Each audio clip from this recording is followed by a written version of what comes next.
say fuck it, I love it. If time is money, I'ma run on my budget with you. A young kid's gotta do what he gotta do. Et salut à tous, c'est Psyt pour une nouvelle vidéo. Donc aujourd'hui je vais vous faire une petite vidéo sur comment couper les pattes de fixation donc des anciens carénages. Donc je viens parler de ça par exemple. Donc là on peut voir que la patte de fixation y est sur le côté gauche. Et en fait je suis en train de le faire sur le côté droit. Hop. Sur le côté droit, voilà ce que ça donne. Bon après il faudra refaire un bout de peinture hein, forcément. Et j'ai enlevé aussi l'autre petite patte qui est ici. Donc il faut juste passer le doigt pour enlever là et du coup ça fait propre quand même. On voit qu'il y en a un petit peu, bon. Voilà, de toute façon normalement le réservoir devra être repeint. Mais bon ça ce sera pas pour maintenant. Je vais juste me consacrer aujourd'hui à enlever toutes les pattes de fixation. Si j'ai le temps, hein. Je sais pas combien de temps ça va me prendre, déjà ça fait déjà une demi-heure, j'ai coupé que 2 pattes. Donc je pense que voilà, donc c'est une meuleuse avec un disque métal. Petit conseil, donc, normalement c'est marqué sur la machine, mais protégez-vous bien avec des lunettes de protection si vous voulez pas devenir aveugle et des boules caisses pour pas devenir sourd.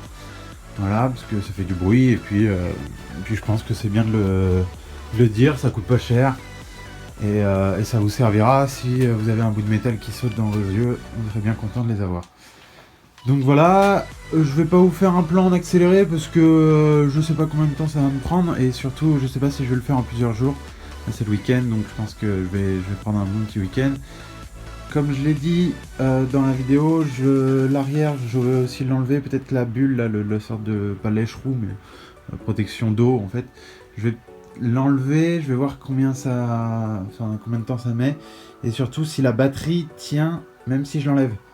Parce que voilà, la semaine prochaine normalement j'achète l'arrière, peut-être un support latéral, je ne sais pas, j'ai vu ça, mais par contre niveau de la longueur en fait de la plaque ça ne passera pas. Alors est-ce que je déporte la plaque ou est-ce que j'achète une plaque non homologuée, mais ça me ferait chier de me faire aligner juste pour la plaque.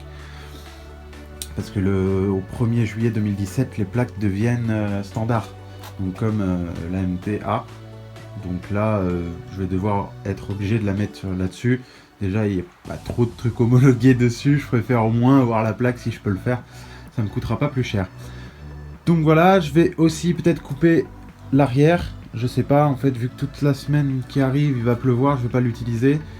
Est-ce que je le fais maintenant ou pas? Je suis un peu mitigé, je sais pas trop. De toute façon, dans tous les cas, si je coupe là, tout l'arrière basculera. Et il va falloir que j'achète forcément le support de plaque et les clignons. Donc, mon support de plaque plus le phare.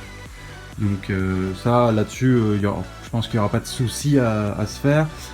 Le seul problème, c'est que ce que j'ai vu, c'est que si je coupe ici, il n'y a plus de renfort en fait entre les deux. Est-ce que ça sera grave ou est-ce que je devrais ressouder une barre ou faire une sorte d'arrondi là comme on voit souvent sur les cafés racers? Je pense qu'il faudra au moins que je fasse un arrondi pour garder le cadre bien à l'arrière, sachant qu'il y a une barre ici quand même. Je sais pas trop, dites-le moi dans les commentaires. J'essaierai de voir ce que ça donne. Ici, niveau des pattes de fixation, comme je l'ai dit, ça je vais peut-être pas l'enlever, je sais pas, j'hésite encore. Mais bon, par rapport au pot d'origine, je voudrais bien le garder, parce que sinon, si je dois représenter la moto avec le pot d'origine et que je peux pas fixer le pot, ça va être un peu con. Sachant que le seul point de fixation, c'est ici et au niveau du moteur. Donc j'ai pas le choix. Ça, je le couperai aussi. Ça va se couper, mais par contre, ça va être assez long. Il va falloir que je repeigne, pardon. Ça aussi, je vais l'enlever. Normalement, le support, ça, je vais le garder pour l'instant parce que du coup, sinon, je pourrais plus accéder à la batterie, même si en fait, j'ai juste à bouger comme ça. Peut-être que je vais l'enlever, je sais pas. Donc voilà, ça sera enlevé aussi, pas pour l'instant parce que c'est où il y a la selle et c'est ce qui tient la selle droite. Ça, ici, là, peut-être aussi, peut-être pas, je sais pas. Il y a des pattes de fixation que je vais garder, par exemple ici, si je veux mettre quand même une protection de chaîne. Et puis voilà, je pense que j'ai fait le tour. Je vous reprends juste après, quand j'ai au moins fait l'ensemble du réservoir peut-être, ou que sur un côté.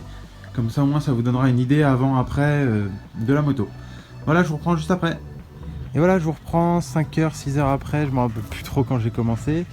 Donc j'ai coupé toutes les pattes, j'ai bien limé tout, j'ai repeint juste au-dessus et je vais vous faire voir à peu près ce que ça donne. Donc là il y avait les pattes qui dépassaient, donc là il n'y a plus rien du tout qui dépasse. Bon, il y a un petit peu de rouille là, c'est normal parce que voilà, il y avait les pattes. Il va falloir que je repeigne le réservoir de toute façon. Donc là il y a la patte qui a disparu, là les pattes après qui ont disparu là-bas. J'ai coupé l'arrière et j'ai laissé une petite patte en dessous, c'était vraiment pour les clignotants. Voilà, donc l'arrière est coupé. Le temps que la selle soit faite, j'ai laissé ça au cas où. J'ai enlevé quand même le petit truc avec la clé là. J'ai monté la bonbonne d'amortisseur ici. J'ai coupé toute la patte en dessous, j'ai laissé pareil ici. Et puis ici c'est coupé, et puis là vous pouvez voir que c'est coupé aussi. Donc voilà, donc ouais, 5-6 heures pour couper, et puis j'ai eu 2-3 problèmes là derrière, mais bon, ça s'est arrangé avec la disqueuse. Et j'ai limé avec une petite lime carrée, enfin un peu rectangulaire, plate quoi, pour bien faire propre. Donc voilà, qu'est-ce que j'ai fait d'autre? Si j'ai un peu nettoyé le haut moteur ici, comme j'avais enlevé le réservoir, j'ai tout enlevé. J'ai repeint aussi le commodo gauche, donc pour les clignotants, etc. Donc c'est en train de sécher. J'ai mis de l'après et puis j'ai mis de la peinture mat, pareil que tout ce que j'avais. Et j'ai aussi peint le dessous de la selle en noir qui est en train de sécher aussi. Au moins ça sera assez propre, et puis bon, vu que j'avais la peinture, autant que je le fasse. J'ai hésité à peindre aussi la bonbonne, mais bon, ça je le ferai peut-être plus tard, je sais pas. On verra bien. Donc voilà, j'espère que ça vous aura plu, j'espère que ça vous aura aidé aussi. Dites-moi dans les commentaires ce que vous en pensez. Et puis voilà, à la prochaine, ciao!